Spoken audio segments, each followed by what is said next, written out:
Jadi korban kekerasan yang dilakukan oleh anak pejabat Ditjen Pajak, Mario Dandi Satrio, kondisi terkini David, putra petinggi GP Ansor dikabarkan telah membaik dan akan dipindahkan ke Rumah Sakit Mayapada.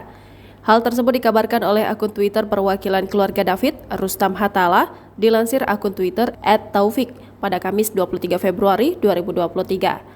Namun kabar gembiranya, meskipun masih terbaring di rumah sakit dan belum sepenuhnya sadar, David kini telah menunjukkan proses menggerakkan anggota badan dan batuk. Sementara itu, sang ayah, Jonathan Latumahina pun memberi ucapan haru pada sang anak yang masih dirawat di rumah sakit.